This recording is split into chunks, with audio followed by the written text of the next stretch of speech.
Hello, good evening, ladies and gentlemen.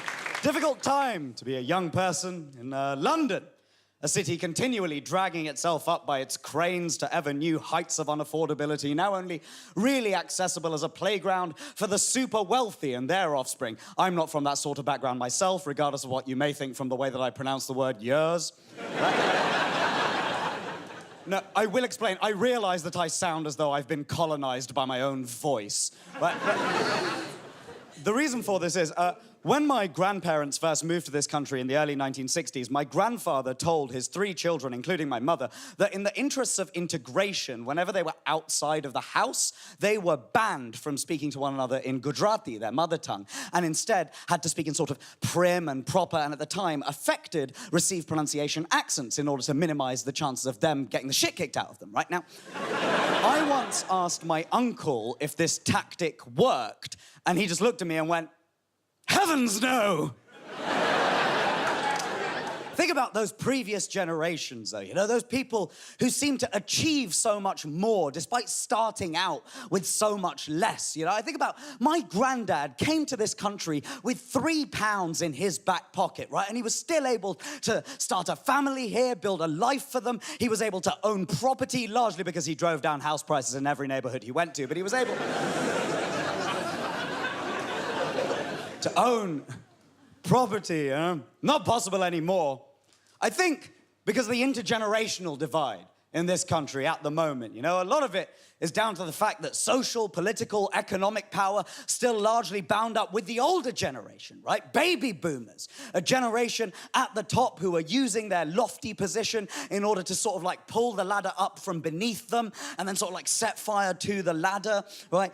Destroy all ladder manuals, right? Systematically underfund every ladder factory in the country, retrospectively deny the existence of ladders, while claiming that in their day they were simply better at jumping. I don't want to seem like I'm being unfair, you know, I'm sure there's some nice members of the older generation watching at home. You might be thinking to yourself, Ahir, chill out, you know? I'm a baby boomer. We systematically destroyed an entire global ecosystem in a single generation. The fuck have you ever done, right? And fair enough, swag, that was badass when you guys did that, right? Game, respect, game. I admire the hustle, right? But the point is, with intergenerational inequality, it's like any kind of inequality, right? The deck is stacked, and we have chosen to pretend it's a question of priorities that have prevented outcomes from being identical, right? The number of times I've heard, "Oh, you're worried you're never gonna get on the housing ladder, but you're happy to spend £3 on one of your fancy coffees, yeah? Oh, yeah, worried you'll never even get a little flat, but you're happy to spend £3 on one of your fancy coffees." Bruv, that's because you bought all the £3 houses! Few of those left, I'd prioritize that over a macchiato, sure. That is not the world we currently live in, right? Guys, I, as an individual, currently earn more per annum than both of my parents did, put together, adjusted in real terms, when 23 years ago, they bought a 4-bedroom detached house in North London. The problem is my fondness for brunch.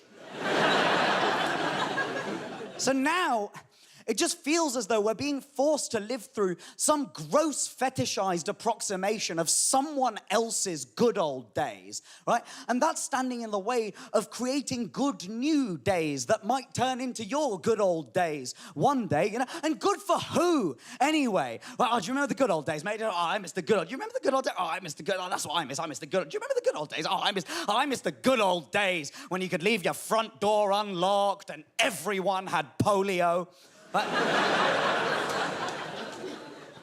No, I miss the good old days, he sighed whitely.